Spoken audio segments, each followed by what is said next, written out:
Okay, folks, this is Tom Ward with the Banner newspaper coming back to you live from the fire at the former LeRoi warehouse. Spoke with Rick Blackburn while I was on that break there a minute ago. This was the Kentucky Whip and Collar is what the name of it was, and that was up into the 1950s. Then it became Molite. This original building, I believe, was the Kentucky Dark Tobacco Growers Association. This would have been right at the end of the Black Patch Wars in the early 1900s that this building would have gone up. It's very possible that this building was a building that replaced one of the warehouses that was burned by the Night Riders at that time. After Molite, according to Rick, it was LeRoi took that building over in the late 1960s, which it was open then until 1992. Early 1992 is when it closed down. Like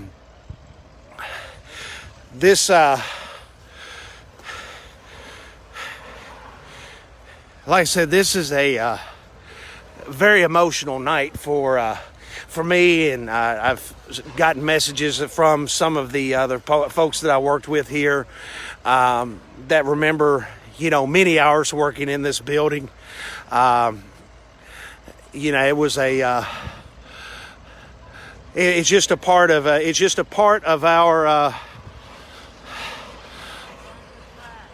our history here in Princeton and Caldwell County. Like I said, this was a warehouse for the Princeton hosiery mill. As many of you who live here now know, that the actual hosiery mill building was demolished just a couple of years ago, and this was the last building that was a part of it. And as you can see tonight, this building is now in ruins. I'm absolutely positive that they will have to demolish the rest of this structure. Folks who use the alley to cut through, if there's a train on the tracks or something, I'm going to advise, until they get this building down, do not use that alley, because you could be putting yourself in a lot of danger coming down the alley, as pieces of this building likely will come off for a while, and we don't want anyone to get hurt. Like I said, this is a quite a historic building, built in the early 1900s, and has served this community well for over 100 years. And all we can do here tonight is watch it be lost. I want to say give another special request. Pray for these firefighters tonight who are out here braving the cold weather and these guys that are doing the best that they can to get the flames out. They responded here very quickly. The call came in sometime right around 8 o'clock. I'm not sure of the time now, but we're looking at it's been a good hour or so. I can tell by the way my hands are freezing at this moment, but God bless these guys for doing the job that they do. Again, this is the Banner newspaper coming to you live. This is Tom Ward at the LeRoi warehouse between South Seminary and South Jefferson Street in downtown Princeton. The buildings, it looks like the lower warehouse, there's still no smoke or anything coming from it. So they have contained the flames to the front part of this building, to everything before the old receiving dock.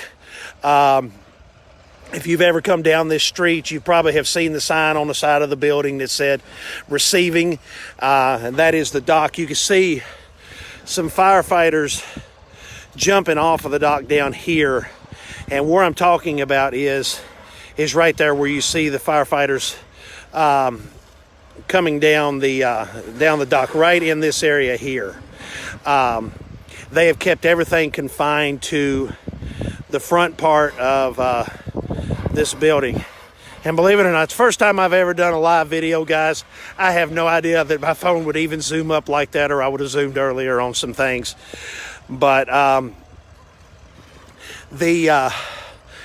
you can see, the building's still very involved. The fire has moved into that lower floor. We've seen a couple of places where fire has knocked out the windows on the lower floor, and the door.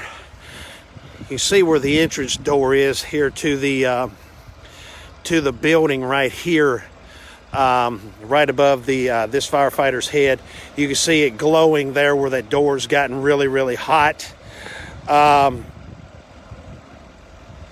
Laura Jean just reminded me, and I will say this: the old newsletter for the Princeton hosiery mill was actually called The Banner. Kind of a surreal thing here tonight, I guess. This being the last of the old hosiery mill buildings that were standing, and will be. It's just strange that the Banner newspaper is the one reporting this. Looking to see if we have any more questions coming up. If you have any questions while I'm here live, you can send them. I will try to answer them. Just making sure that if I don't know the answer, hopefully, somebody will chime in and send me the correct one. Especially, I know Rick Blackburn is watching this, and he's been sending some stuff over. So we'll have some historical pictures of this building to put up here after a while, whenever we get back. Like I said, we're still seeing a lot of flames in the building and a lot of smoke. The good thing is a lot of this smoke is turning white, which means that the fire is beginning to be put out. Where you see the darker flame, the darker smoke, is where the flames are still pretty involved. Remember that, as I said earlier in one of the early reports tonight, this building inside of the walls, everything inside of it was wood. The floors, it had wooden beams that held the roof up inside. Down below on the lower floor, you had big, thick wooden beams there, and we're talking this wood is over 100 years old, and it stays pretty much dry in that building. So you're looking at pretty much inside of this building has been nothing but kindling for this fire. The ladder truck continues where I see somebody mention it. It is on the other side of the building from where I am. I moved to this side earlier, and I probably will go ahead and move back over there. How many firemen are here, or how many fire departments? It's just the Princeton Fire Department is the only one that has responded to this. We've got an unknown amount of firefighters here. There's a lot of them that I have not seen. They're in different locations than what I am at. Let's see.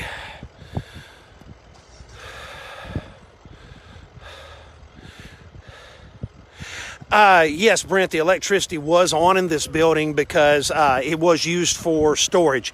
And as you see, the lights and everything that's out here, that's all part of the electrical system of this building. Now, I do believe that they have cut off the power to the building itself. As you can see, there's a light up there on top of it. I know that was working.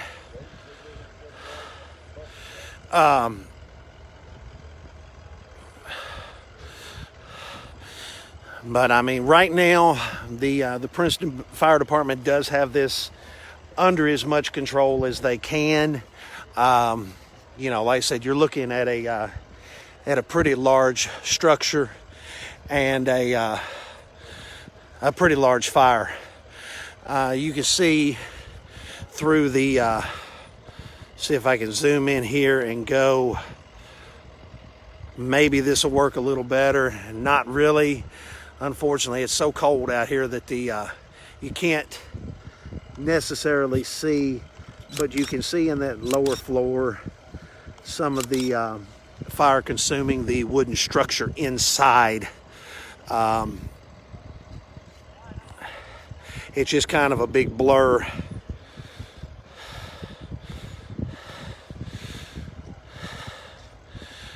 Ashley Hopper, if they need more fire departments, I'm sure that they will call them in to help. At this point, I have not seen anyone from any other fire department other than Princeton on scene. They're doing the best that they can with it.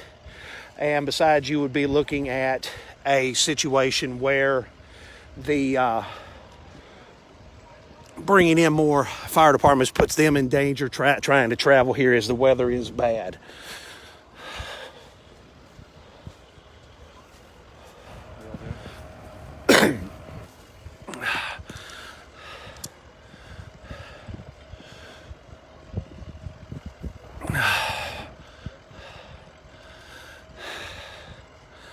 Again, this is the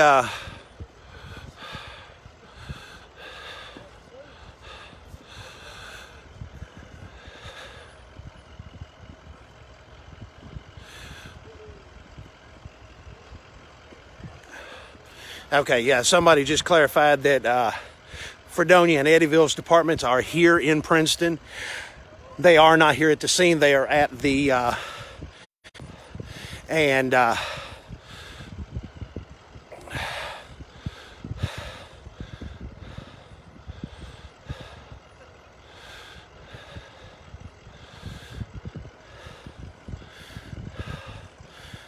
as you can see right here on the front of the right here on the side of the building, it's bowing out again quite a bit, and that is the firefighters have pulled way back, and they're still worried that may collapse.